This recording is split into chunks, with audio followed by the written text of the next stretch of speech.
what has become an annual tradition at this point. I feel like we've done this show probably the last 4 or 5 years, and some combination of the two of you have been on most of the times that we've done it. I figured this was the chance for us to get the band back together. It is time to run through some lessons from the final 4 teams left in the NFL. Here to help me do that are 2 of my old and wonderful friends. First of all, from ESPN, it's my good friend Bill Barnwell. Barnwell, how you doing, man?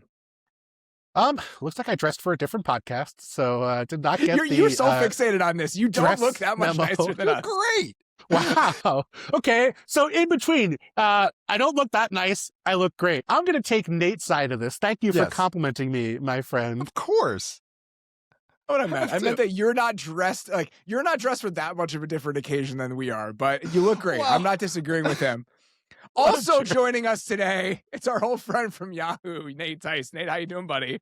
I'm doing great. Like I said before the show, I didn't wear a hat on our Sunday show because I finally got a haircut after 2 months. And I thought some of our listeners, they acted like I was wearing a suit or a tux. Like they were just in shock that they just saw my hair for the first time in about 2 years. So yeah, no, I'm doing wonderful. Very happy to be here. I was glad when you sent that text.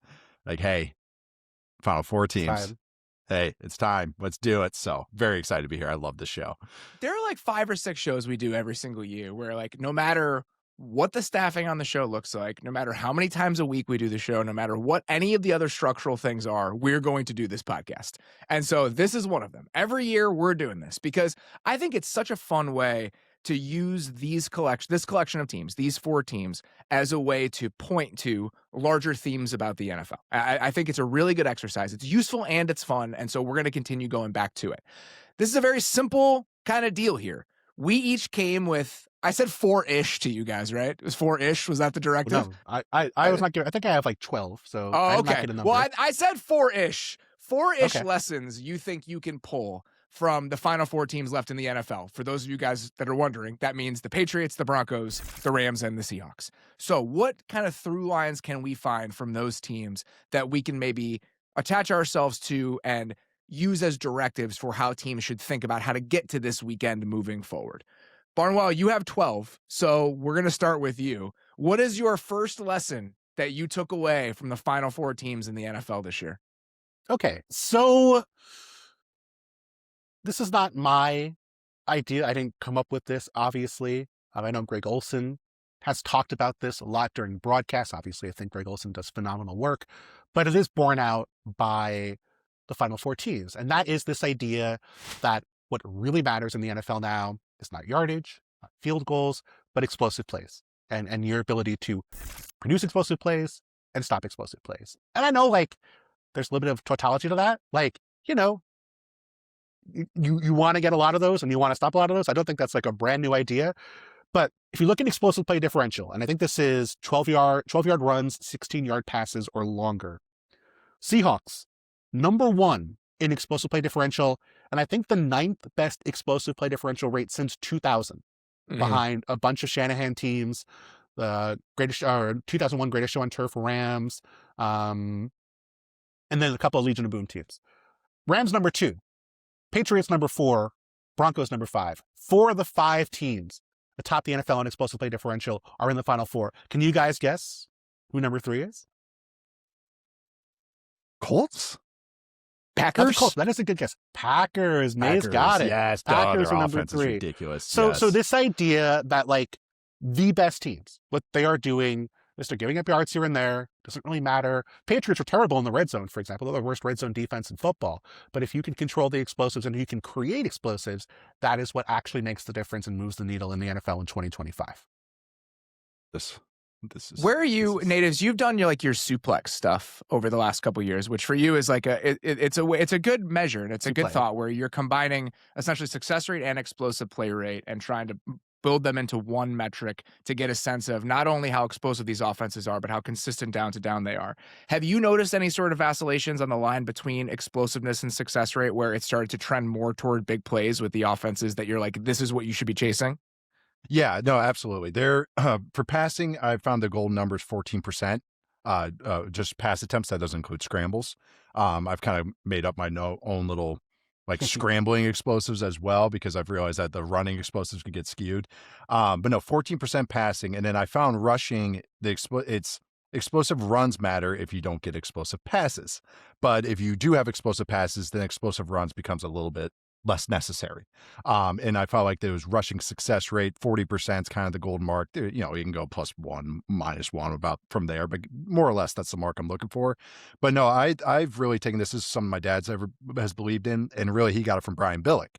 Brian Billick had toxic differential, which was explosives and turnovers, not just turnover differential. So that's something I've always kind of looked at. But no, I really do think that's the way to make a run, because especially when you feel in playoff time more than anything is how clamped down these defenses are. They're so keyed in on everything you want to do. Watch what the Seahawks did against the Rams offense. Truly one of the best offenses we've seen in 20 years, like really of the new millennium. And every third and fourth down, they couldn't do anything. They had negative yards on third down for almost the entire game. I did not check to update that stat at the end of the game. But they had negative yards, and that's because you had to get it on first and second down. They're so tight to what formations you want to use, motions you want to use, what they expect you to run, that getting an explosive on first and second down, then we don't have to be perfect on third down. Then we don't have to be perfect for 5 plays in a row. So it's always been important, but it kind of got a little away from that because I think it became a little bit easier as far as just to be efficient. And now I think as we see how these defenses play, very top down, very keep everything underneath you, being able to break that bubble is just the key to everything. It opens up so much. You have to threaten. It has to be a valid threat. So it's like 3-point shooting. That's always why I kind of compared it to in basketball. It's interesting now because I think that we used to live in a world where there are a lot of explosives in a single high defensive universe. If you go back to like the 2017, 2018 Rams. And it's funny watching because the Bears are really an explosive offense, right? Yep. But the Bears weren't that explosive throwing the ball against the Rams.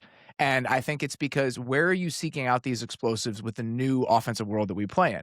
Go look at the Niners offense against the Seahawks. And I know they were banged up by the time we played those 2 games, but where the Niners want to throw the ball all over the middle of the field, intermediate areas of the field, that as defenses are structured like the Seahawks are, it's going to be really difficult to create explosives there. Well, where did the Rams get their explosive against the Seahawks? You can still, despite what some people on the internet say, win one-on-one outside the number shots against quarters. That in this universe is still possible, and that's where the Rams were getting all of their explosive plays. And so where it used to be, could you hit these explosive 18-yard intermediate crossers off play action? Now, explosives are still available to you. You just have to access them in different parts of the field. And the team that could do that against Seattle is the only team that was consistently able to string together explosive plays against them. Other thing I would just mention is we do have different rules now, right? And so going back 10 years, the average field position starting a drive is up 3 yards from where it was a decade ago. And so with the new touchback rules, with the, desire to kick off and play a kickoff as opposed to, touchback coming out at the 20, you only need one explosive to score. And you combine that with the fact that you have field goal kickers who can hit from 55, from 60, teams who are willing to attempt that, increase in fourth down rate and the successes on fourth down. Like, you really only need one explosive play, and not like a 40-yard explosive. You might be able to get a 20-yard explosive, maybe get 1 first down, maybe not even a first down after that. And that's in field goal range. So you might get 3 out of that one before, you needed more than that. You needed an explosive and a couple more first downs to score. And so it does, even getting that one explosive, even getting an extra 3 points that maybe you wouldn't have gotten a decade ago just because of where you were starting on the field adds up and makes a difference over the long run. I like this a lot because I think that when you get to the other side of the field, you're more prone to go for it on fourth down. So if you get one explosive play, now you're in a spot where there is a larger percent. And I'm sure the numbers would bear this out if you looked at them, Barnwell. Because if you're on the other side of the 50, your chances of scoring a touchdown increase not only because you're closer to the end zone, but because you're more prone to go for it and use all 4 downs in those situations. And another thing I think is funny, in talking to defensive coordinators for a show we did earlier this year about the kicking changes, multiple guys I talked to were like, I used to be in a spot where on the other side of the 50, I'm playing with a lot of cushion. I don't want to give up explosives because I want them to string drives together. Well, if you're starting on the 35, that's not the mindset anymore, because if you're stringing together a couple first downs, you're already in opponent territory. So now I think there's an easier chance to hit explosives based on defensive mindset because of where the drives are starting. So there's just so many things that play into this. It's fascinating. It really is. No, and it even comes down to receiver size because now you're seeing more zone and the ways that you beat so much cover 2 and cover 6, like the Seahawks are more cover 6 and quarters, but like these two high defenses is dig routes and stuff over the middle and those big routes, like you said, on the outside against quarters. But that all requires kind of size to like win those spots because there's just so much tighter coverage, so more areas where there's just a lot of muck that you have to throw to. When it was the single high world, when everybody was running Legion of Boom stuff, all right, if it's 3 match, it's like you said, it was those over crossing routes. That's speed. That's more of a speed thing because you're running away from a guy as opposed to catching and throwing to areas that are tight with a guy over the top and underneath. It's just, yeah, it's a really cool thing. I actually have some segues from here to my point, but no, this is everything. This is Go for it. explosives are always going to be the name of the game, but it just cranks up even more because defenses are going like, I bet you can't do that 8 times in a row. I bet you can't do it 8 times in a row. And that's what they're winning right now, I would actually say. You hear how excited he is, Barnwell, about the idea that we're bringing back 6'4" perimeter receivers. The fact that that's going to be the back in vogue again. You can just hear the glee in his voice that we're trending back that direction. We took here. We're getting Carolina Panthers fan Nate Tice talking about the they have a receiver room after my own heart. It's the best. I know. I mean, shoot, the Rams tried to trade for Tetero McMillan. So if you imagine Devontae Adams, Puka Nacua, and McMillan, oh, this is exactly what I wanted. All right, Nate, let's hear your first one. Yeah. If you have something that's an extension of that, that's great. But it sounds like you have stuff that's in the same general vicinity. I do. Well, I'm curious how I want to segue here because I have 2 points that could, but I'll go with this. And this is more of talking about size and everything and talking about skill players and everything. And I know tight ends have been a big discussion of this whole season and then 13 personnel, all that. I went why tight ends, not a question, just the letter Y. Tight ends is how important those guys are is basically with the personnel of defenses with guys that are valid blockers. It used to be, can a tight end be a valid receiver?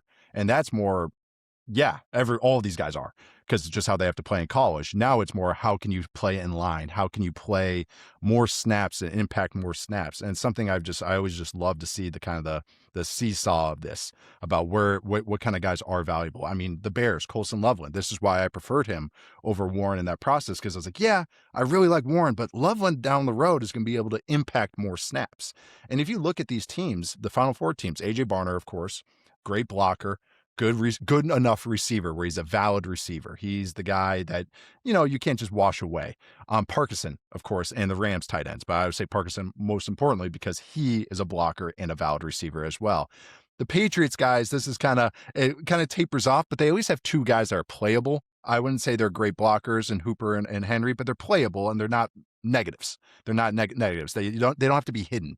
And that's what, again, this is what again to my point. And then Trotman with the Broncos, very valid blocker, Adam Trotman. And you can feel a little bit of the deficiencies there, but at least he can be run behind. And if you look on next gen stats, strong side runs, so runs towards the tight end, have a 43% success rate and negative 0.04 EPA per carry. That's the highest it's been in next gen stats history. In 2017, which is the furthest you can go to 2016, but 2017, the numbers are a little bit better. That number was 37% success rate and negative 0.09 EPA per carry. So, and this is just a not just a philosophical thing, but also the personnel that's being used. Defenses are not only using nickel and dime, so it's making these tight ends that are 245, 248. Those guys can be wise now when 15, 20 years ago, oh, you're a receiving tight end. You're not big enough to handle DNs because, this is my last little point here, average weight of NFL DNs and outside linebackers. So this is true media, minimum 200 snaps. This year is 263.5 pounds. 10 years ago in 2015, it was 275 pounds. It's dropped over 10 pounds. And so now that's just opened up more possibilities for these guys. And I think the impact that they can bring, and not just the Final Four teams. Josh Oliver got paid this year. John Bates from Washington got paid this year. We talked about Jackson Hawes in the middle of the Buffalo season with the Bills. Yeah. Another team. And this isn't going away. It's a swap for their 6OL stuff from last year. Exactly. Because now it's as opposed to valid. The 6OL. Yeah, why I think this is so fun is that the 6 offensive line stuff from last year is already outdated. Right. Yeah. Because it's so funny how fast it's like half change. a page. It's like half because a page. now it's not outdated. It's like you can get to it in different ways. Well, I think a lot of teams did it this year. More teams did it this year. Sure. But then you saw the best offenses already move past it. right? And so if you kind of tapped into that this year, you were already like a half step behind and I think it's for a few different reasons. One, if you have 3 tight ends on the field like the Rams do, all of those guys are valid receivers, despite the fact that we saw probably like 10 throws to 6th offensive linemen this season on accident, which were some of my favorite plays of the entire year. Yes. Like those guys are not the valid Packers Bears receivers. one was Kennard was one of my favorite plays of the entire season. They threw just one to period. Benedict in the divisional round. Yes, I mean, like in the wild card round. He was 18 miles an hour on that route. Like a post route. Having those guys, all 3 of them can catch passes is just such a huge advantage. And the Bills did the exact same thing. But the other part of it, and Nate, I think this plays so well into your point about the smaller defensive ends. There are 2 games that are coming to mind to me when I think about how these multi-tight end teams are trying to run the ball out of those sets. If you think about the Bills game against the Broncos in the playoffs, and then the way the Rams attack the Seahawks, they're getting those tight ends on the move and they're trying to cave in that side or cave out that side. You're just trying to move that perimeter defender and get space out there. And so that is impossible in part because of tight ends and because tight ends just move better, right? You can get those guys on the move. They're just better blockers in space. And so that attacking that specific area where we're just trying to get like this collective movement on these edge players to kind of blow that side out and try to find explosives there. That's something that just kept coming up over and over again this season when you watch it. And I feel like that's a combination of the tight ends being on the field and those edge defenders just getting a little bit smaller. You're retaining like a certain level of plausible deniability, right? Like I think there's this push and pull on both sides of the football of we want to hide what our intentions are post-snap for as much as possible. And you can do that on defense, we see teams spinning their safeties. We see teams, providing different looks, and teams are more aggressive about that than they used to be. And I think on offense, one of the ways you do that, obviously you can do it with scheme, and we'll talk about a lot of other ways, but you can do that with personnel. And so, in a league where you want to be running the ball more often, where you're being incentivized on defensive structure to run the ball more often, like being in multi-tight end groupings, being in, even if you're playing 11, even if you're playing with one tight end on the field, as long as you have a tight end who can block, like it is such a difference maker. And so, like, this isn't like some, again, genius point. It's pretty obvious, but it does, I think, it is worth saying. I have another one I'm going to get to later on that's kind of in the same vein, but just sort of like this idea of, you're opening up the possibilities and leaving the opposing team with fewer tells for what you want to do. That's it. As you're lining up. It's a tendency thing. And that's what's so, I have a point here. It says like defenders are smaller, but defenses are smarter than ever. For sure. Like ever. And I easily can say that. And just when you feel it in playoff time, especially, and these staffs are so good, they know your tendencies. Like, to a T, who's on the field, where they're aligned, what are the odds that you're going to do stuff. And again, this is like a rock, paper, scissors thing. Yeah, you might not do it 100% of the time, but if I know that so-and-so is in line, 80% of the time, they don't run that to his direction. Dalton Kincaid might be my best example. All right, if he's attached to the formation, they're not running right here. It's either play action, they're passing, or it's an RPO. But then defenses are so good now. You used to be able to get away with that, but then it becomes the smart offensive coaches play off of that, like Jake Bobo touchdown and the Seahawks. I know that's a receiver, but also checkdowns and how offensive coaches use these guys has been weaponized. You talked about caving in, putting those guys on the move. That's been, I think, the genius of what the Shanahan guys called the Zorro concept, where a guy's in motion and kicks it out. That was a necessity because these tight ends couldn't block the defensive ends across from them, and so let's give them some help. And now you can see that kind of popularized. The checkdowns the Broncos use and other teams, the Packers kind of popularized this, where the guy chips and then the tight end releases. We talked about this, Barnwell. We texted about the Steelers doing it, where they chip and the guy releases and then there's a swing route right there.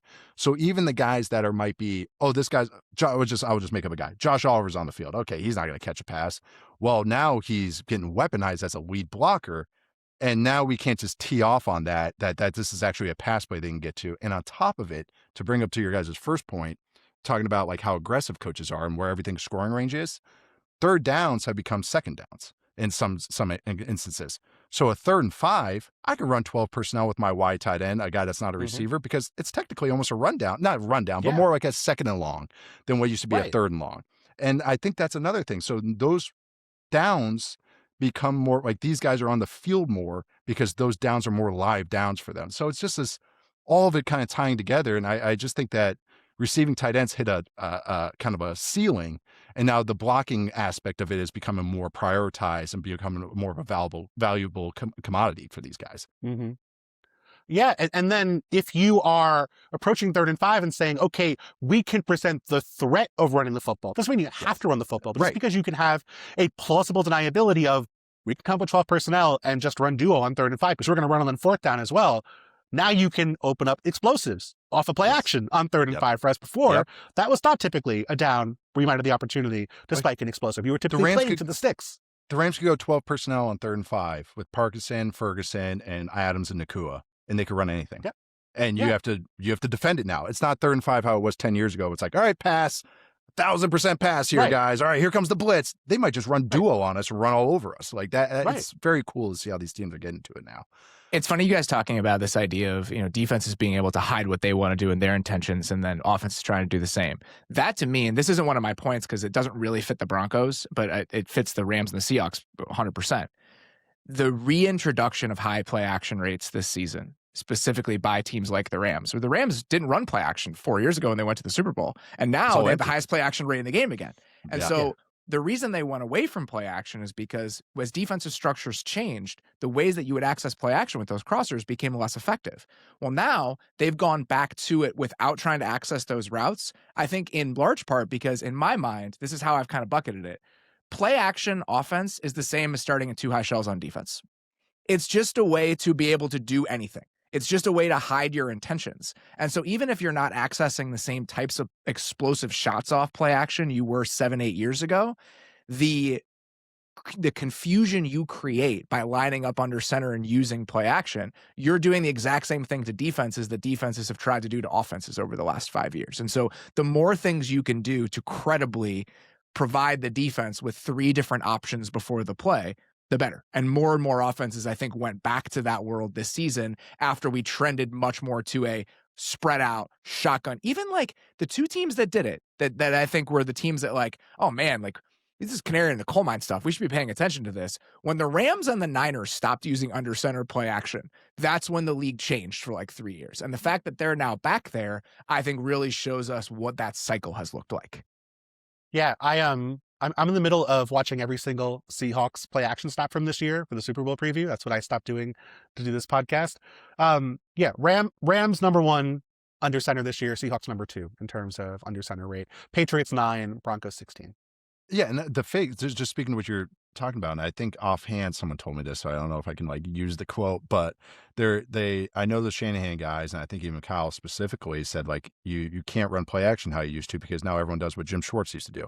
Just tee off on it, have the guy, how Drake Maye got sacked against the Broncos on a bootleg. So just a traditional fake zone bootleg outside the pocket and got sacked.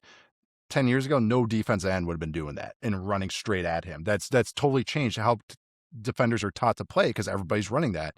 So now all the fakes, if you really watch the Rams, but the Seahawks too, it's not zone fakes, it's duo fakes. It's downhill, straight play action. It's a different type of play action that they're using now. And the guys, it's so cool that the guys that kind of popularized the old one are now doing the one that's not really their offense. That's Sean Payton stuff. That's Eric Coryell, that's what my dad, like that's what they grew up with and what they did. That's what the Cowboys and Dak Prescott have been doing for 10 years now.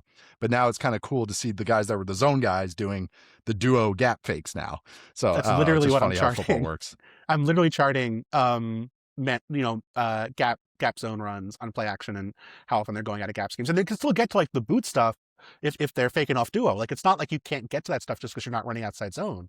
It's just you have to account for the edge defender now. Like just nakeds we just don't see anymore. Like you have to account for them in some even the slices toward those guys, which is exactly what happened on the Patriots play you're talking about. Even that's not enough. Like you have to actually account for that guy and how you're protecting. And I think more and more teams are learning that. This is very simple. It's not nearly as interesting as what you guys have said. Like if you don't have like a really, really good front 4 pass rush, you are not going to win the Super Bowl. So that's one of my points. So we're good. I said defensive lineman. Yes. And I know it's almost like a truism when it comes to professional football, but it is worth bringing back every year we do this. And I think the one small nuance to this one that it has been coming for a couple years, but now I think we're kind of firmly there. I had a coach who I really respect. and has a role in their team building process 2 years ago tell me, I believe with my whole soul that interior defensive linemen are more valuable than edge rushers. He's like, I believe it, like, wholeheartedly now. I think we're getting there when it comes to those guys and how they affect the game. And so if you look at these 4 teams specifically, just on a general level, according to Next Gen Stats, the Broncos, Rams, and Seahawks all finished top 6 in pressure rate. The Patriots were 10th, but they had a 41% pressure rate with Milton Williams on the field. So when he was out there, they were better than 10th, but they're still all 4 teams finished in the top 10 in pressure rate.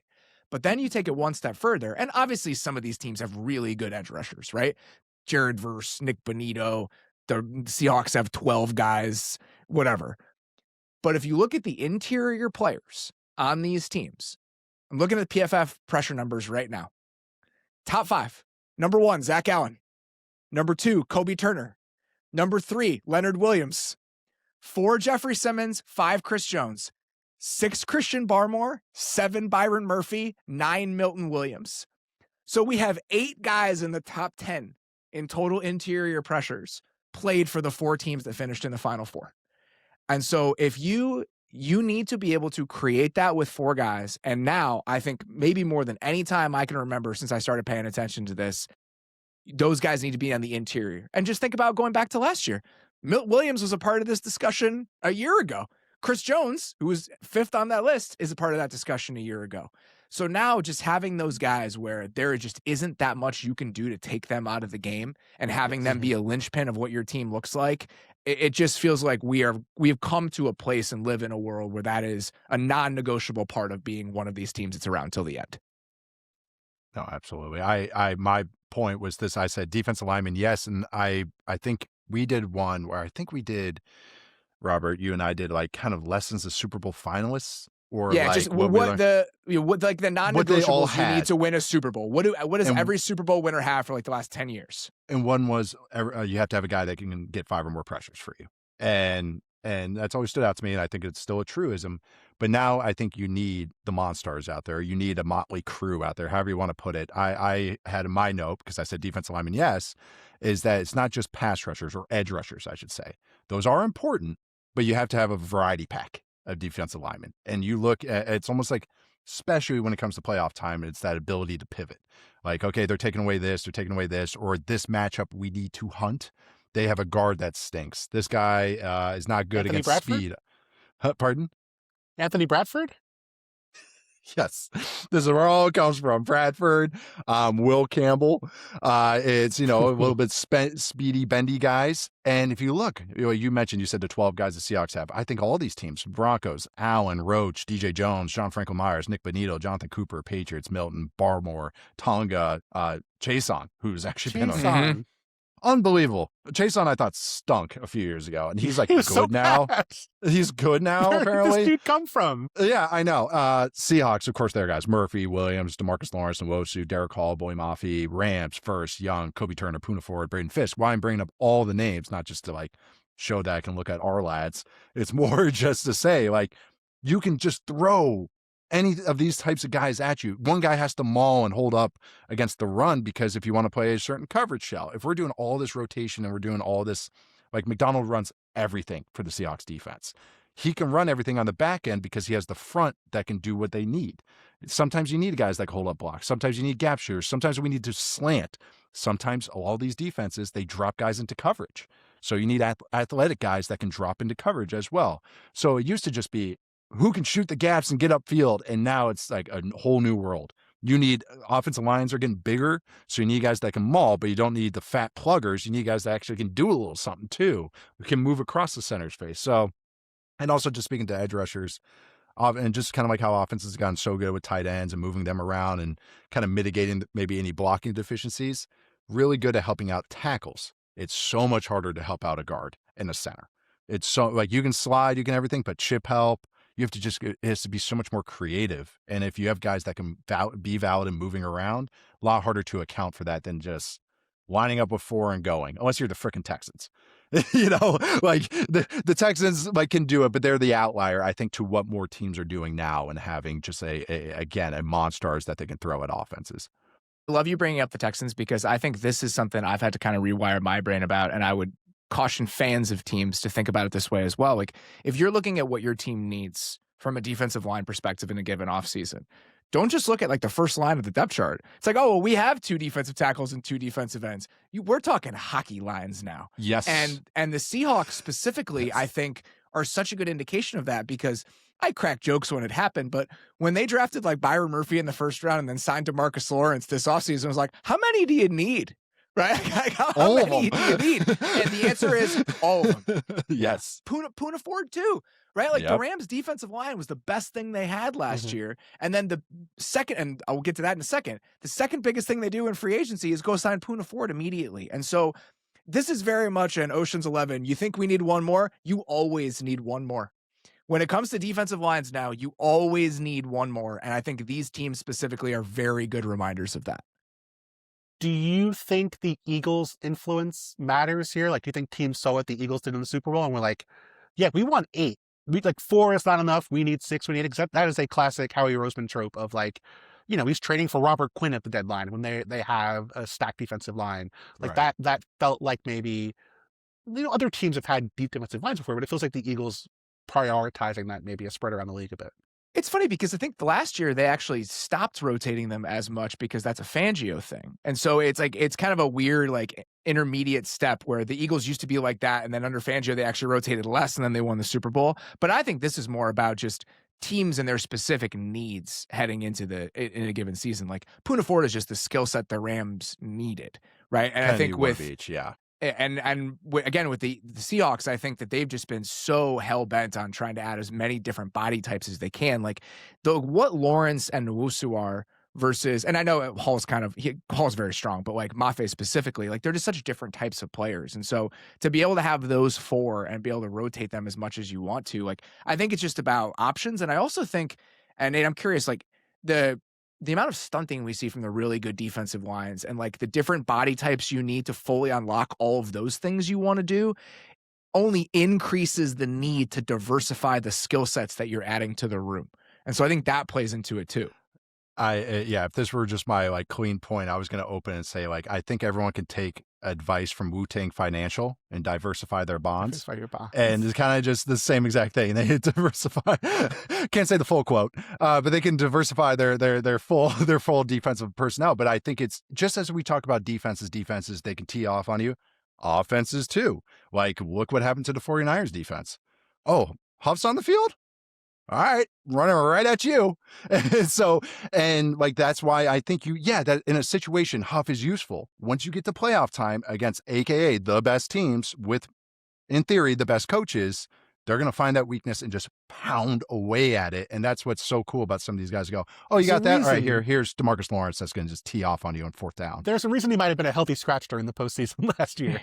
It's so funny that we used to think about that with offensive linemen. Right? Where it used to be like offensive linemen you could weaponize against one guy. And now it feels like we're at a place where defensive linemen are in the same boat, where if you got that one guy they can pick on, it's just going to be a problem. And so you need to make sure you don't have that one guy. And I've never really thought about it that way, but clearly we've gotten to that place.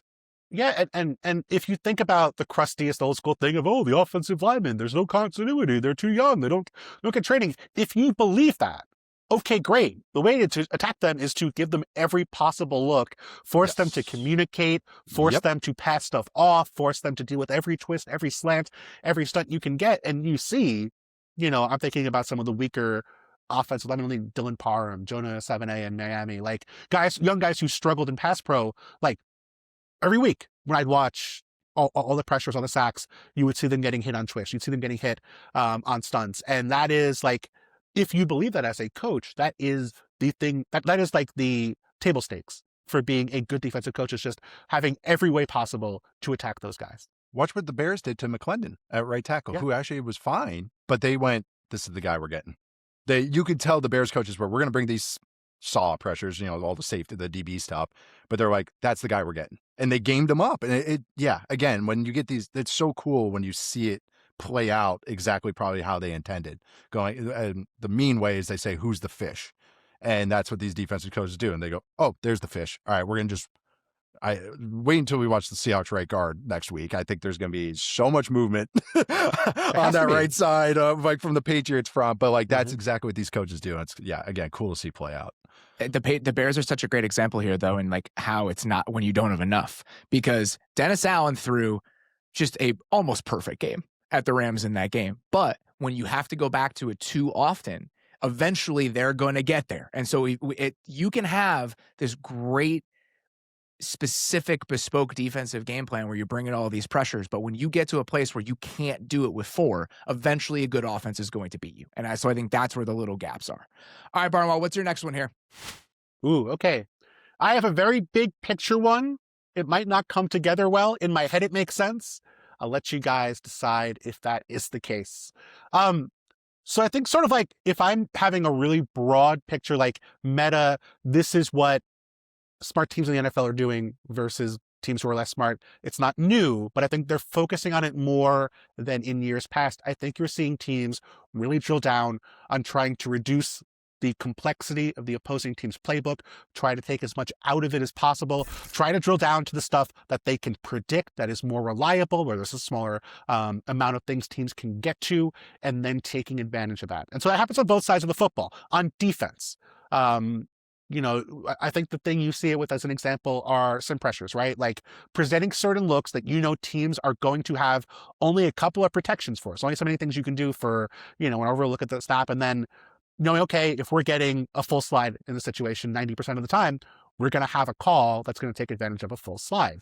On offense, and I think this is the one that leans more into a 2025 thing, or maybe more of a focus on 2025 thing. It's okay, what can we do to get teams out of exotics? What can we do to get teams out of all of the things they want to throw at us that we can't possibly do? What can we do to eliminate and reduce the number of things the defense can do? And so that can happen in a lot of different ways. You can do that with motion, although I don't think it's unimportant.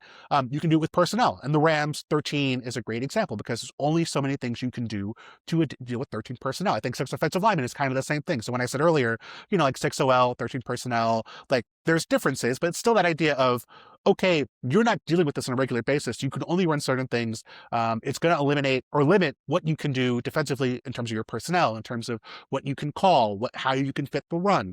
But then the things that came to mind for me this year, 2 things. Number one, formation into boundary, which Maze was predicting what I was going to say before the show, called that one out, which seems impossible to me. But the idea that you can have, that you're putting the strong side of your offense into the boundary as opposed to the field, so less space to work with. You're limiting defensive play. There's just not as many calls for that stuff. You're asking defenses to communicate in a small slot, but you're asking them to deal with 4 strong concepts. You're asking them to deal with, fast to the flat stuff, screens. There's opportunities for picks and rubs. Seahawks, Broncos, Patriots, all in the top 10 in FIB this year. Seahawks number 2. The other one, nub tight end, kind of the same idea of, what can we do to account for this? We're overloading a side of the field. How are you are you changing your front? Are you giving us good run looks if we want to run outside? All 4 teams in the top 12 in nub tight end usage. Seahawks 2, Broncos 7, Patriots 8, Rams 12. There's a lot of different ways you can do this. These are not just like perfect examples, but just this idea of there's so many things we can possibly see on a weekly basis. What can we do to eliminate as many of those as possible, get the most predictable response we can, and then take advantage of that predictable response?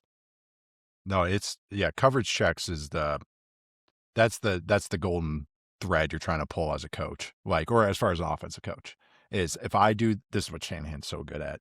If I shift like this, get into this formation, they don't bump, they don't do this. But if I can go empty might be the best way I can put this. If I go into empty and I know that you're only getting to 2 things, as opposed to this is how you used to be able to get Fangio, was you go into empty, especially if you go in base personnel, 12, 21 or something, go empty quarters.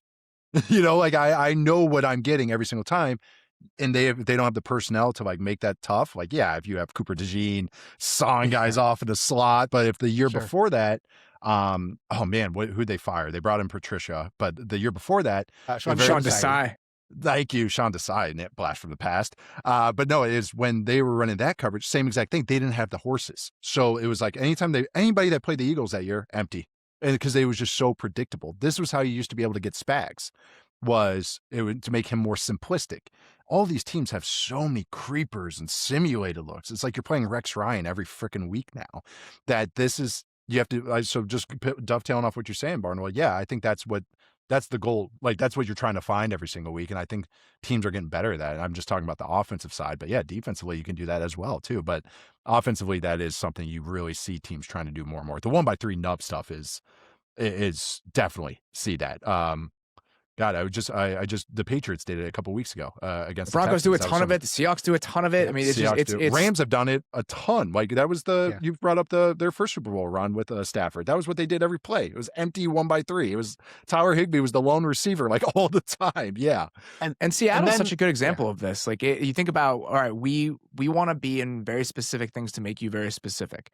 The Seahawks, when you get the percentages of their dropbacks into base defense this year, I believe it was the highest in the league, or it was definitely up there. The only reason it wasn't the highest number of total base dropbacks is because they didn't throw the ball very often. But then the Seahawks use a ton of empty. Like, one of my favorite play calls of the entire game against the Rams, they come out in 21 personnel and go out and get into empty. And so the Seahawks were very good at this, where they were like, we're going to make you just live in very specific buckets offensively. And it's why I just am so impressed with the job that Clint Kubiak did all year, where it's a combination of play calling feel, but also just having a really, really good sense of how we're dictating the game to opposing offenses. And then their defenses, and then their defense refuses to be dictated to.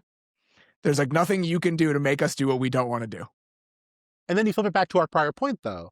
Like, how do you counter that if teams are getting you out of all the exotics and things you want to run, have a bunch of shit kickers up front? Like, that is the solution. You're not going to be able to get the Seahawks to check out of having a bunch of dudes up front that you can't block. Like, that is inevitably the solution, which brings it back to the oldest thing of, hey, control the line of scrimmage and you win games, which you don't need to hear if you're listening to this podcast, but it's at the end of the day, that's still is true. It still is true. I know. And that's also the fallacy. I think, obviously, Robert, you and I talked about Brandon Staley till we're blue in the face, but like, that was the downfall of that defense in LA, was they never once invested in the spine. And that might have been Tom Telesco's issue, might have been Staley, like whoever it was, that was the Achilles heel of that whole regime. They didn't know what made their defense, which is you have to have ass kickers up front to hold everything down. If you're going to be in quarters every time, good quarterbacks are going to figure it out. Good coaches are going to figure it out. You know what's frustrating? To know exactly what the defense is in, and you still can't beat it because your O-line can't block it or your guys can't win down the field. So that always sticks with me, because then I watch the Seahawks. I'm like, oh my God, look at these light boxes. Just run duo on them. And there's Leonard Williams teeing off on a guy, DeMarcus Lawrence suplexing a guy. And I'm like, oh, yeah, okay. All right. Yeah, I guess you got to trick them up a little bit. Well, but it's so funny to me, because you look at the first half of last season for Seattle. They wanted to live this way, and they were getting gashed just over and over and over again. And then the two biggest differences between that version of the Seahawks in the first half of last year and this version is they trade for Ernest Jones, and Byron Murphy is a very different player now than he was last season. And so his ability to hold up in those looks, you talk about transforming the spine of the defense, they did that. Those two moves transformed what the spine of the defense feels like for Seattle, and that's why they're allowed to live this way. All right, Nate, what's your next one? Oh man, I have two. I'll go with this one. Special teams. Don't forget about it. Yes. I know that you are, as a Bears fan, you're all about the four phases, Robert. The fourth phase is the fans, right? In Chicago. Or, I don't know if they've done away with that. I get shit on our show. Dave always gives me shit for not wanting to talk about special teams. And maybe it's because I'm scarred from having special teams be too important in my life at one point. It was the highlight of a Bears game for exactly. I will say my couple years as being a Bears fan, it was very fun to go to a game and have the entire stadium stand up for a punt return. And they played, oh my God, now I'm forgetting. Oh God, no, I know the song. I'll think of it in a second. But they would play a song before and it would really get everyone amped up. Well, they did Soldier Boy a little bit too. But we got Schooler for the Patriots. Unbelievable as a gunner. 7 tackles as a gunner. I just love that we're getting to punt gunners on this show. I shouldn't be surprised whatsoever, but it was inevitable. We're in the 5th iteration. I got to turn over every stone. And this one, it's going to be special teams. This was actually my point number 1. This is the first thing I put down last time. I was like, all right, going on TAFS. All right. What's one? All right, we'll knock everyone's socks off. Special teams. All right. But the Seahawks have a guy, Pritchett. 34 times this year, he hit 20 miles an hour or more. And the Seahawks special teams, I think, is obviously one of the best units we've seen this year. But it's It's a key component to their success. It's classic. I mean, we just joked about the Bears teams, but it's classic amazing defense, amazing special teams. That's how you can survive Sam Darnold having his bad moments. That's how you can survive having a center botch a snap, Kenneth Walker maybe doing something wrong. Like, that's how you can survive that, is by the other two phases winning. And I know where this whole show is almost like the old coaches were right kind of thing, but it's like, it kind of is funny how it just, football is football. Like, the DVOA ranks don't really bear this out, but like, Seahawks were second, but the other teams were kind of middling, mostly off of kicks and stuff. But punt returns, Patriots were first in punt return EPA. Seahawks were third, Broncos eighth, Rams 23rd, but the Rams don't count. The Rams are not involved. But kind of showed up. They're the exception that proves the rule. That it kind of exactly. You need to be good on special teams. Yes, you can't just wave it away. The year and a half ago, or 2 years ago now, the Rams finished the draft and they didn't have a long snapper, kicker, or punter on their roster, and I was like, this is gonna cost them fantasy football drafts. And no linebackers either. At least that doesn't show up at all. But yards per punt return, including the playoffs. Seahawks are second, Patriots third, Broncos seventh, Rams 23rd. Kickoff return EPA, Seahawks third, Rams seventh, Patriots 10th, Broncos 21st. The Seahawks rank first in opponent average field position after their kickoffs, and they rank third in their own starting field position after their own kickoff returns. And again, this is hidden yardage. The Seahawks had 5 special teams touchdowns this year, including the playoffs. Patriots had 3. Those are 2 Super Bowl teams. I could just leave it at that. But it's just definitely felt it a lot more this year. And I know the kickoff rules have changed.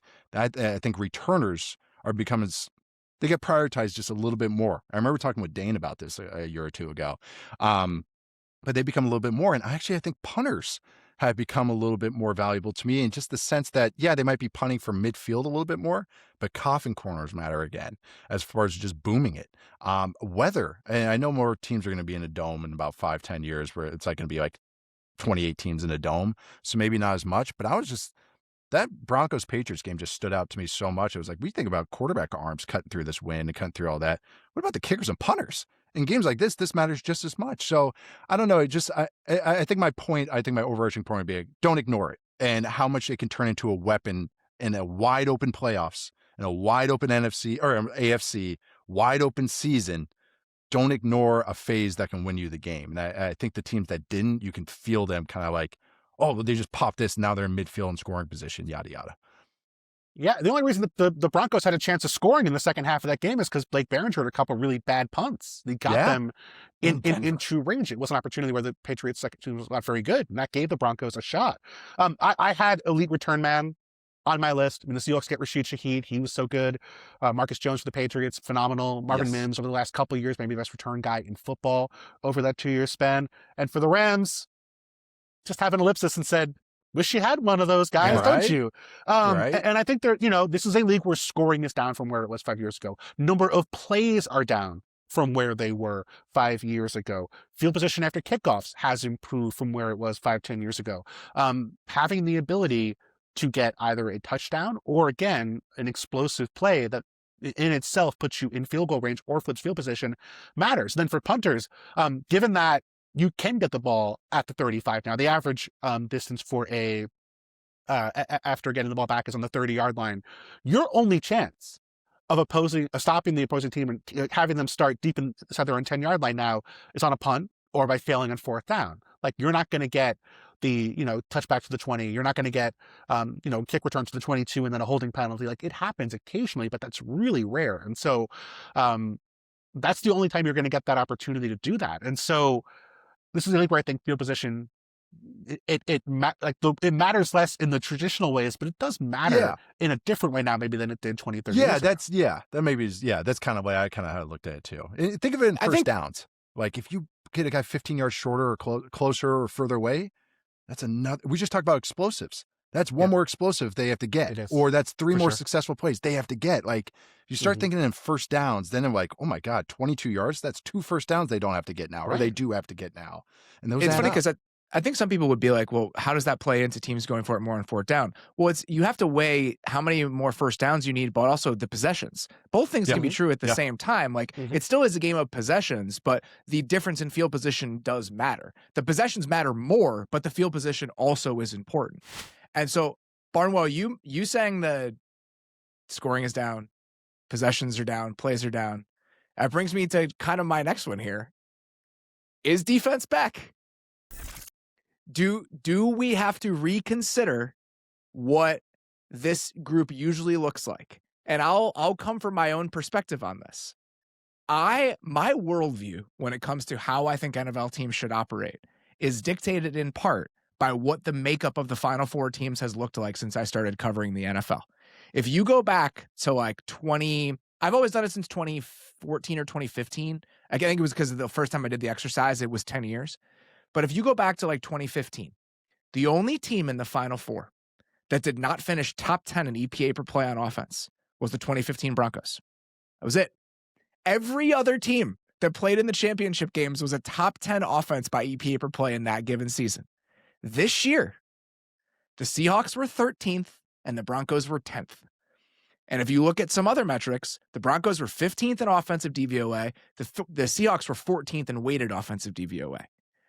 1 year is not a trend, right? There is a chance that this was just kind of a strange season and that over time, prioritizing your offense will still be the way to make sure that you are a championship caliber team. And that's always what I've believed. It's why I believe in offensive-minded head coaches. It's why I'd always go that way, because I think if I had to choose, I would always try to make sure I had the fifth best offense in the league every single year. We'll figure the rest out. Are we in a place where defenses have caught back up to offenses enough that it might be time to reconsider whether that is a non-negotiable thing, or is the gap between the importance of offense and the importance of defense started to shrink a little bit? I don't know, but to me, it's a question worth asking. A line that you use that I always like is who holds the pen last. And I feel like more defenses are holding that pen last than offenses right now. Not saying everybody. I would say maybe if we're looking at when offenses were just crushing it because everyone was trying to run man coverage and cover 3 10 years ago, 8 years ago, I thought, majority of the offenses were taking it to most of the defensive coordinators. Like I would say like 22 of the offenses, and there's maybe 10 defensive coordinators that were worth their weight. I would say now it's almost flipped. And I think we hit McVay's McVay and Shanahan's Shanahan. But as far as like the auxiliary guys from maybe that tree, like maybe they've hit a ceiling with what they can get away with and I think we're hit of a ceiling and we're going to see some innovation. Already seeing a little bit right now but it's kind of the innovation is going old school. Like I think the Bears are the best example of that with Ben Johnson and everything. And I think you see more Sean Payton. I call Sean Payton offenses, but more of that at you offense and play action game, where we see a little bit more of that becoming in vogue. So I wouldn't say it's like, I say defenses have an advantage right now. I say defenses, we talked about defensive lines, they're ahead of offensive lines league wide. There's more of them. There's more pass catchers. DBs are the best they've ever been. The linebackers are the fastest they've ever been. And I think coordinators are so much more creative on defense. I just made the joke a little bit earlier that it's like going against Rex Ryan every week. And that's because it used to just be like, all right, Dick LeBeau and Rex Ryan. And the other guys, you kind of know what you're getting, quarters, cover 2, cover 3. Now it's like 26 teams are running all these funky blitzes on first down and simulateds and creepers and stuff. So I will say that there's more maybe defensive innovation that's caught up than where we're at with offense. But having said all that, I'm seeing some things with offenses, and what do offenses do? They copy. It's a copycat league. So they're going to watch the Bears. They're going to watch the Rams. So I think we're going to see more of this kind of, maybe trickle out a little bit. They always catch up. A team always catches. They always catch up. Some side always catches up. Well, the league will just give the offense the advantage by changing the rules. Maybe that's it. Maybe that's it. I'll just rely on legislation. Get Bill Polian on the line. He's doing nothing right now, right?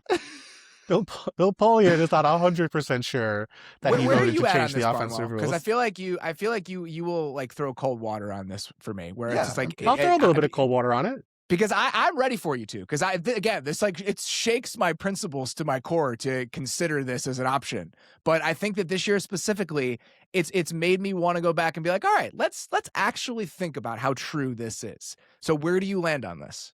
Something very funny about like the lifelong Bears fan being like, maybe defense really matters. Maybe. Maybe I don't want this offense. I want my defense back. You get your first good offense in 30 years and you're like, I don't know. Shootouts, yucky.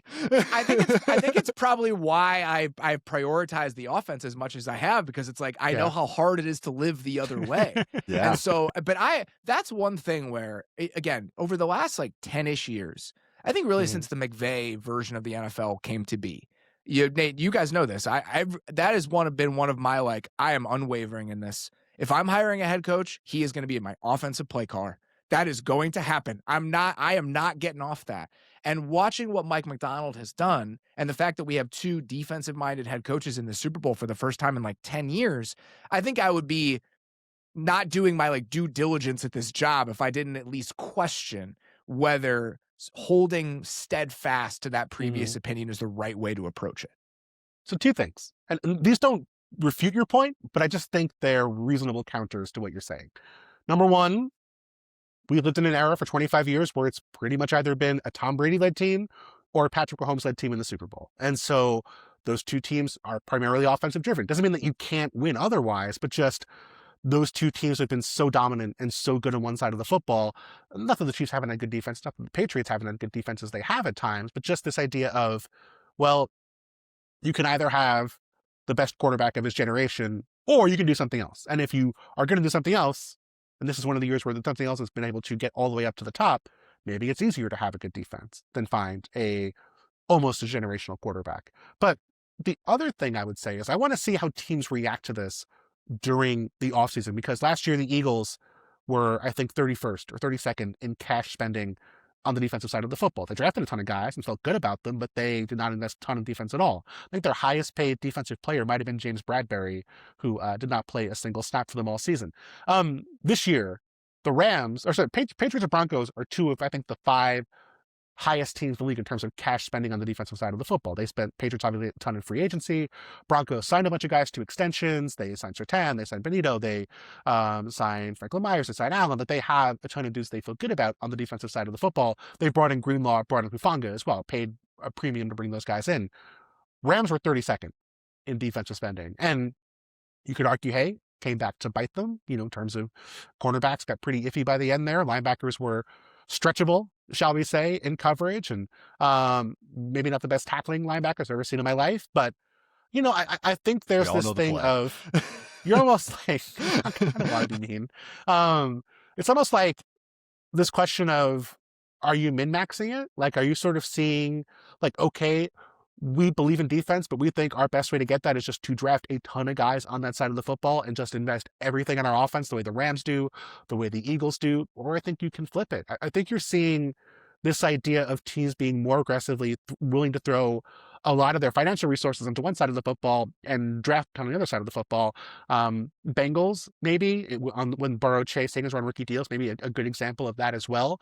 But I think at the very least what we can say is, there's not a clear path this year. Like you can't sit here and say, well, if you don't have a quarterback, you are screwed. That the Sam Darnold Super Bowl appearance changes things, I think, from that perspective. So I do think there's some truth to it. I think that's right. And I think for me, the way that I would have approached the Macdonald situation a couple of years ago was I would have said, well, of course, there are going to be exceptions, right? There's always going to be a defensive coach who's that good. That's just the nature of how it's going to go. He's exceptional. But is he maybe less exceptional as the league changes? And is he something you can actually chase as an archetype with some credibility and have that be a viable path forward? I don't know. Because at the end of the day, my stance has always been, you need the offense because at some point in the playoffs, you're going to need to score 35 points. And guess what? The Seahawks needed to do that. They needed to score 30 in order to get there. So I still do think that if I had to choose, that's the one I would choose. But it's up for debate more now based on how this season has gone than it has been, in my opinion, at any time over the last 10 years. And one of the notes I had in here, Barnwell, it's funny that you say that. Quarterback play and what you need from the quarterback, it changes in this version of the equation. And it changes where you can seek that quarterback out. And you look at the teams that are in the Super Bowl right now, or the teams that were in the Final Four, they got their quarterbacks in very different ways. You have the most expensive quarterback in the league against the cap this year was Matthew Stafford. You have the least expensive quarterback room in the league this year was the Patriots. You have a mid-tier quarterback contract of the likes of which we almost never, ever see, but in my opinion, is cheat code is strong. It is It's your a favorite thing in the world. You love the middle class quarterback contract. That has been Well, like one of your favorite things. I mean, I'm not making fun it's of you. never existed, and so yeah, it's like the always been a idea thing that to you. Yeah. now that we've had 2 years in a row where the Bucks last year and the Seahawks this year paying Sam Darnold $33 million a year when every other quarterback is making $55 million a year, and having him perform better than a lot of those, better or as good as those $55 million quarterbacks, it's massively valuable. And so the fact that we've had all of these different kinds of quarterback contracts play into the way that the Final Four looks, in part because the team constructions and the strengths of the teams are different than they often look, I think that's a fun little wrinkle to it. The quarterback does play into that exact conversation. You asked me about the suplex stuff, and that's what I've kind of reconfigured my thinking too. It's not that you have to be the best of the best. You just have to just be legit enough. Like that, as far as running the ball, as far as explosive passes, doesn't mean you have to have Josh Allen just to win this game, but can your offense generate explosives when you need to? Like, that's kind of how I've just viewed it. Do you just pass that threshold? And that's kind of like how, again, even defensively too, as far as pressures and all that. But anyways, but as far as offense, that's kind of just what I've kind of I've kind of reconfigured how I view it. It's not that you have to have the best and be ranked first or second or third. It's just like, oh yeah, they're 12th, but they're above the mark. Okay, it's valid. And yeah, kind of, and again, Seattle's offense is a very good indication of that. Like they're very explosive, but overall they clear the bar offense in this. That was why I was bullish on this season going into season. I'm like, all right, I think this defense can be top 5, pretty like put in a top 5. I don't think it's gonna be the best run game, but I think they're going to be at least average, where it's going to hit that mark. What I say, 40% in the second half of the year, they did. And then I think the just a Kubiak Shanahan offense, they generate explosive passes like it's candy. Like, they can do that. That's part of their offense. Did I say they can make a Super Bowl run? I never made that prediction, but I did say, I was like, hey, I think they're going to make the playoffs, and maybe they can win the division because they have a formula that wins games.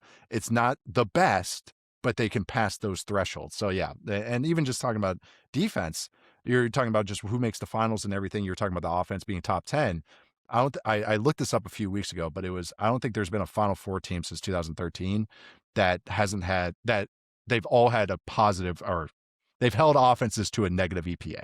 Maybe that's the best way I can frame that. They've all passed the threshold of just having enough on defense. I think it's every single one, every single Final Four. There's no exceptions that have all been 0, because it says defensive EPA in True Media, so that's why I'm trying to reconfigure this in my brain. But held offenses to negative EPA. So that's always just something, just past the threshold as opposed to being the best of the best. And that's the funny thing is, I think that's how I always used to think about it, where the offense, it's not, I don't want the offense to have to pass the threshold. I want the offense way, way above the threshold. Can I get the defense past the threshold? Are we seeing a world where maybe that flips? And I'm still not there yet. Like, it's been one season where we've lived here, and it's been a strange season. But this is the type of year where I'm like, all right, well, let's see where this goes from here. Yeah, but and I'm not saying you're wrong. I'll be intrigued to see if that's true. We should see teams investing a ton of money this offseason on defensive linemen, on dudes who can kick ass up front. Like, I know the Patriots paid so much for Milton Williams last year that we were like, he's a good player, but there's no way he's ever going to be worth that contract. If Milton Williams was a free agent this year, he would get significantly more. He would get $30+ million a year. Yeah. By the way, I hope I'm wrong, because this is the first time my team has had a good offense in my entire life. And so I really hope the offensive-centric model is the right way to go. Barnwell, I think you're next. What's your next one? Unfortunately, like 8 of mine got folded into other discussions. That's okay. This is a free-flowing conversation. I don't know if we can use that term.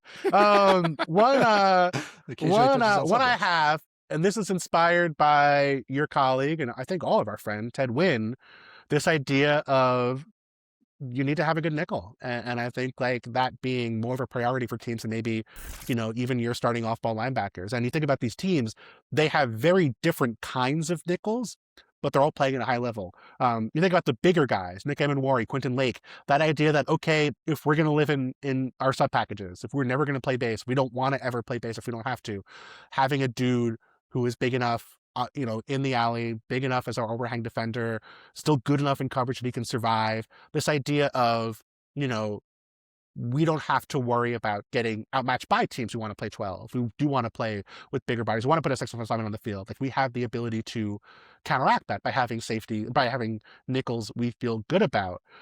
Then you flip it, Jaquan McMillan, Marcus Jones, really good players in totally different ways. Smaller players, better in coverage, but this idea of, we can have you cover all those attempts to run away over the middle of the field. We can have you cover all the sails we're going to see, all the, you have good instincts for dealing with the digs when you're in zone.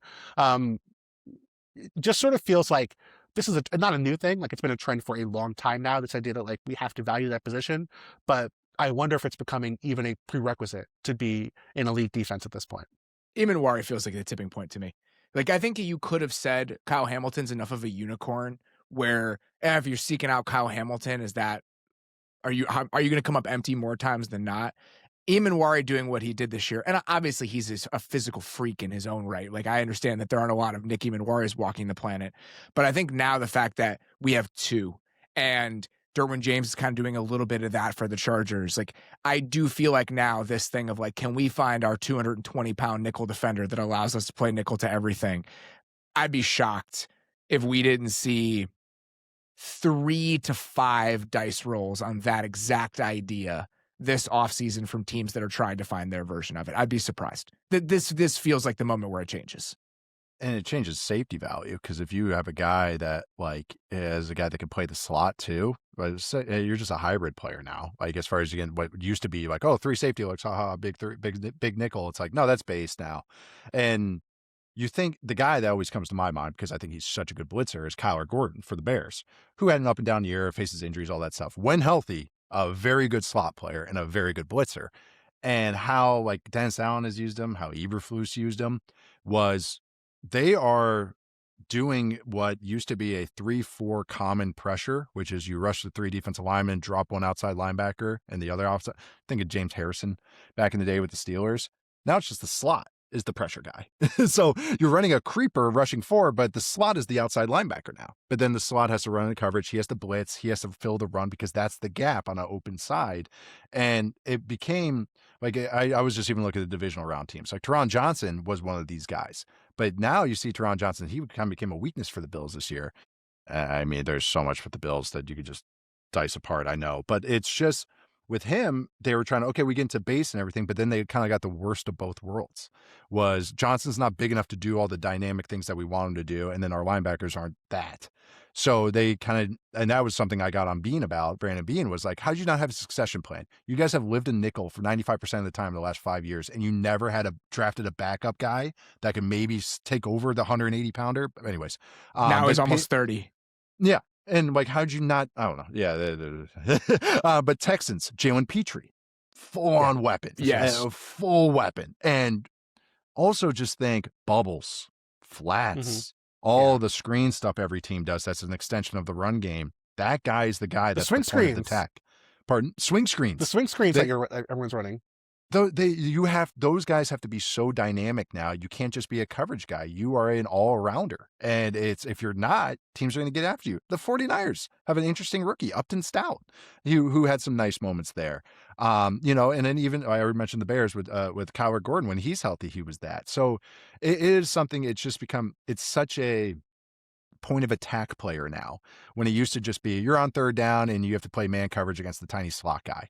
Now you have to guard a tight end. You have to guard a receiver. You have to guard a running back. You have to blitz. You have to just be, and that's why it feels like the best players play there, because they are the best football players. Like, that is, might as well put him there. But a guy like Emmanwori, the fact that he was a deep safety at South Carolina and was slow to react to stuff, a big, long athlete, and you're like, okay, if you get him to the right spot. But I was like, is he a box player? Like, I don't know. He's not super physical.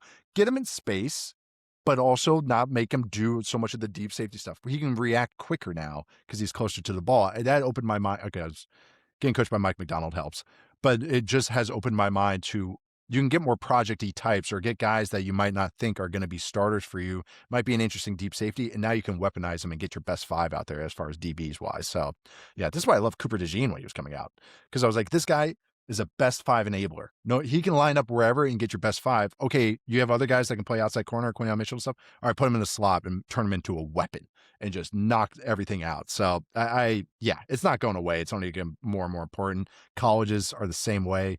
There's tons of these prospects coming up that have experience doing exactly what they're going to do in the NFL. It's not going away. This is the thing now. What I like, though, and I think what Mike did so well with Emmanwori specifically, and I think he learned his lesson from the Kyle Hamilton thing. When you watch those early struggles of the 2022 Ravens defense, Kyle Hamilton's on the back end, and you think about that Dolphins game, and you think about all those explosives. He's on his horse trying to catch Tyree from 30 yards away. Kyle Hamilton is one of the best players in professional football. He is an incredible football player. I think that experience early on, I'm guessing here, I think that experience early on may have influenced the way he thinks about the scope you're giving to a player like that early in his career.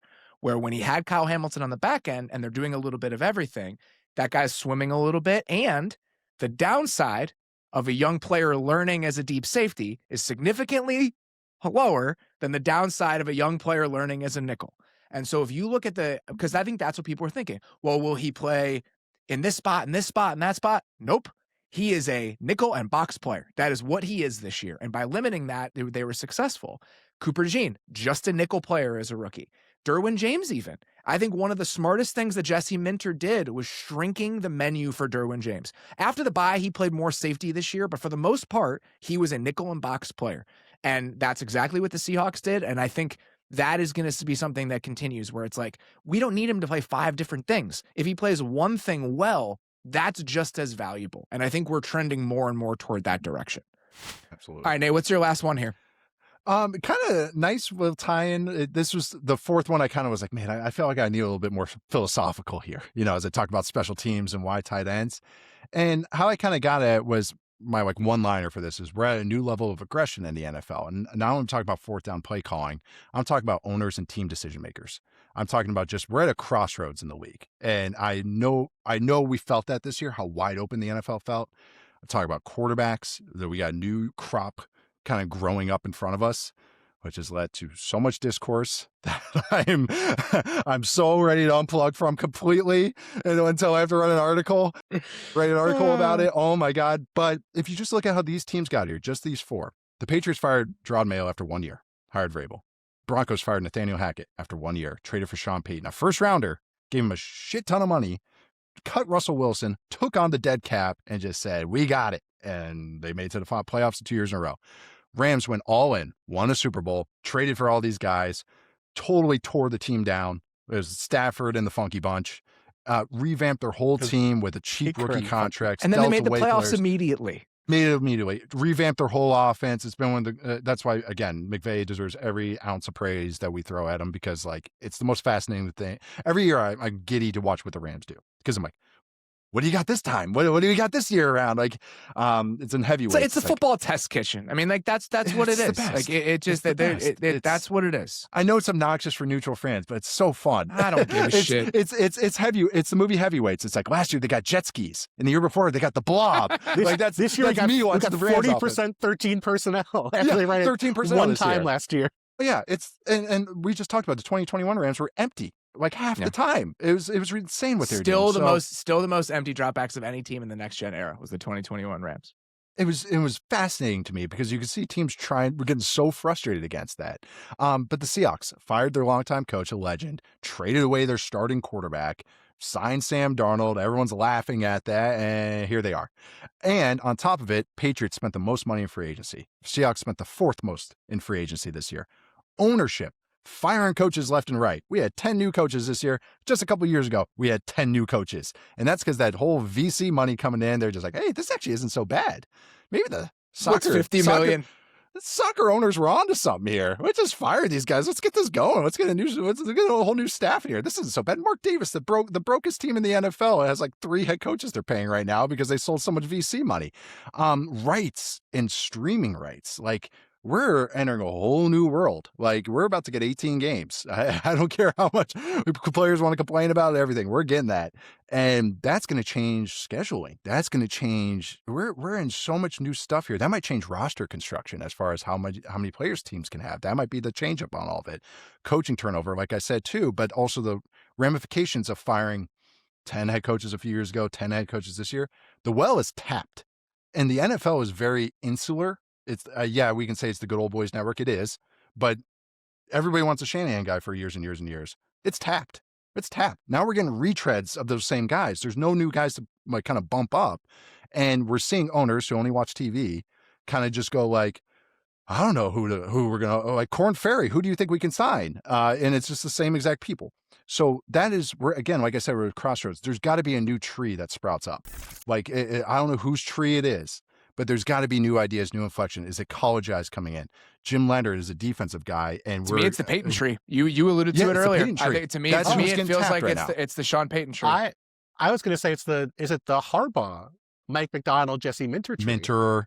Oh, yeah, that's an interesting one. Yeah. Well, defensively, I think that's it. And then I think if you look at Davis Webb is going to get one of these jobs eventually. The McVay guys are going to continue getting these jobs. But I think there will be, like Declan Doyle, the Bears keep doing this. I was just about to say, yep. And he's obviously, like, indirectly, he is off the Payton tree to an extent. And so yes. I think that collection of guys is where we're going to start mining next. And then we're going to frack it too much, and there are going to be some implosions.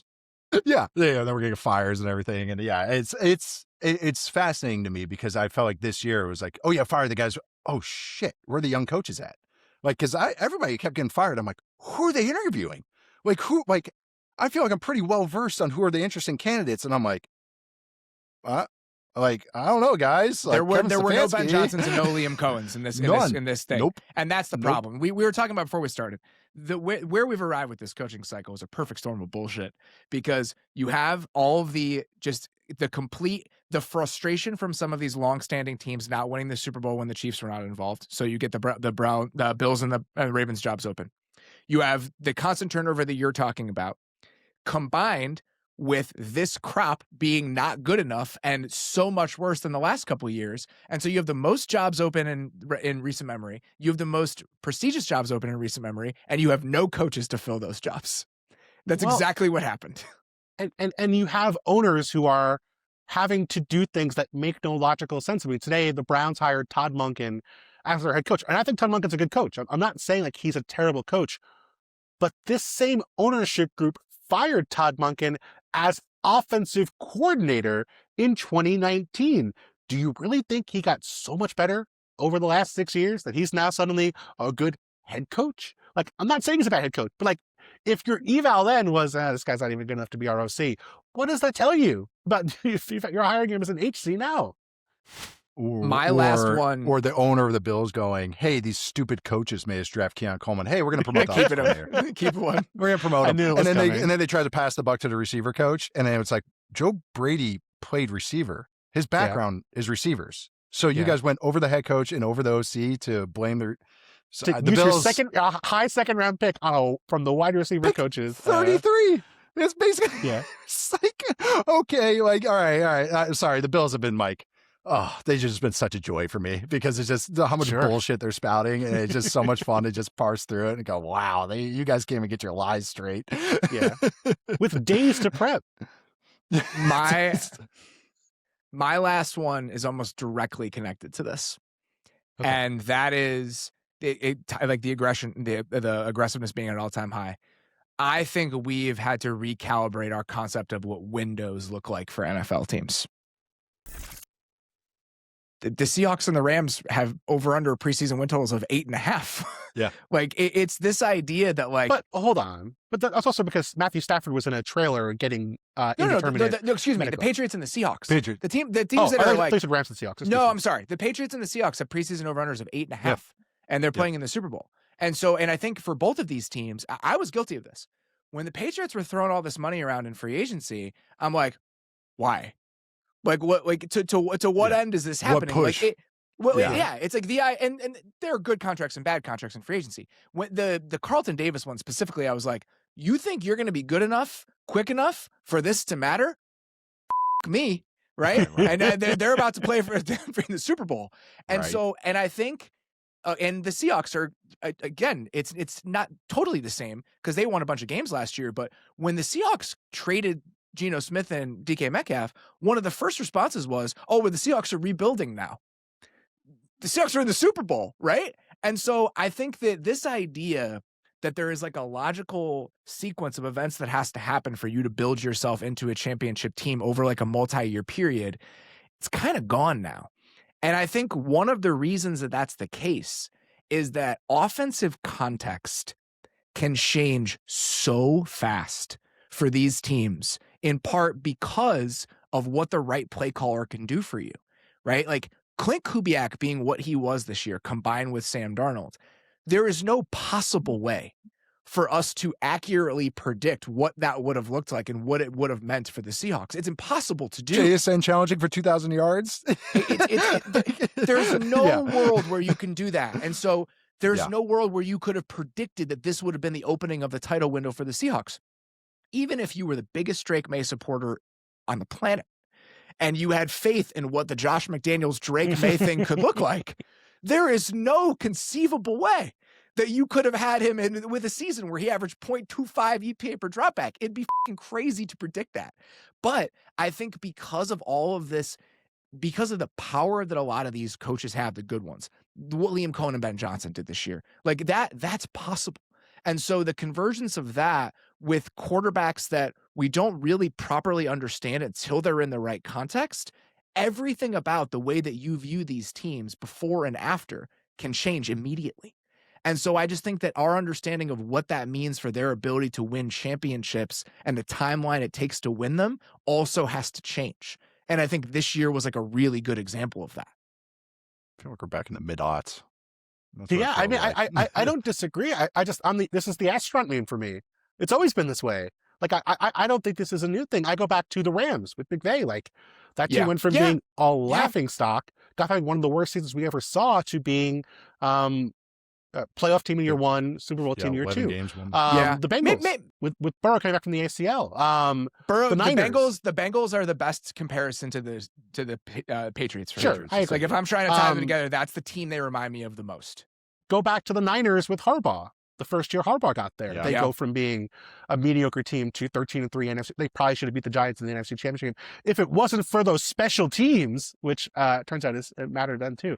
I'm not saying you're wrong. You are completely correct. I just think, and this is, I think, I mentioned this to you guys before. I don't know if it's totally true, but I feel like this is so based on the Jordan era Chicago Bulls, where they went through such a linear process of, we're going to win, we're going to lose the first round, we're going to win in the first round, we're going to lose the second round, we're going to make it to the conference title game, we're going to lose in there, then we're going to make it to the finals, then we're going to win every single year from that point forward. And the team we lost to before in the playoffs, we beat this year. Like, you know, just, right. Like it is such a, I'm going to go through the entire stable to get to the main heel booking. And it's Dungeon of Doom. It's great when it works out that way. We're going to derail this podcast 6 hours in for Dungeon of Doom references. No, let's talk about 1995 Halloween Havoc. Let's talk about some monster trucks.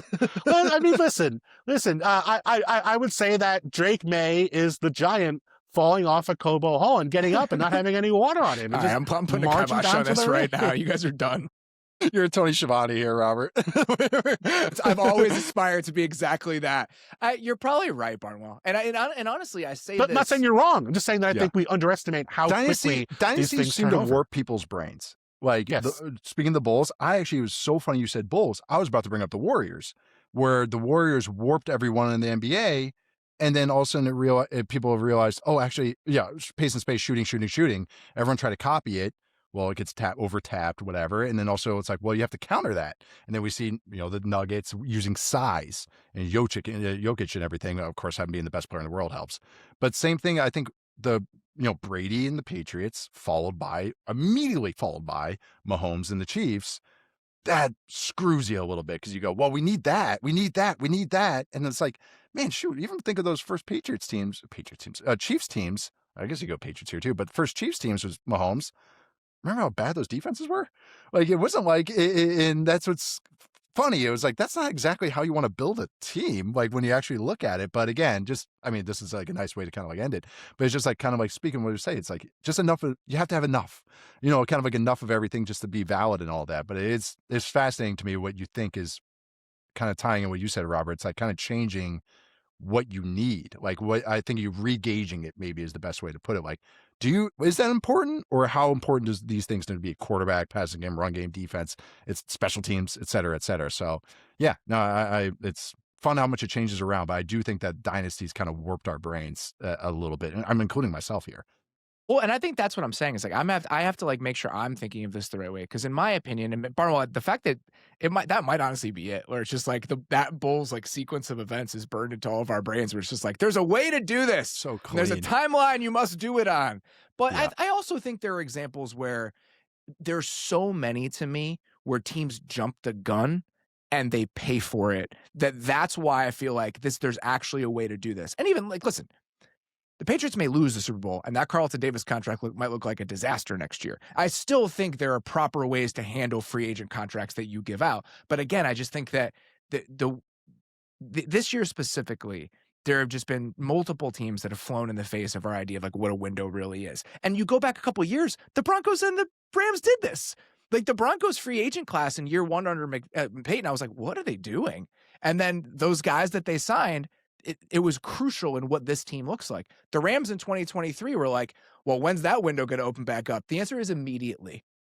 Immediately. And so I just think maybe I'm too mired in this, where I think too traditionally about what the sequence of events has to look like, when in reality, the right play call or quarterback combination, I think, is always at the center of this.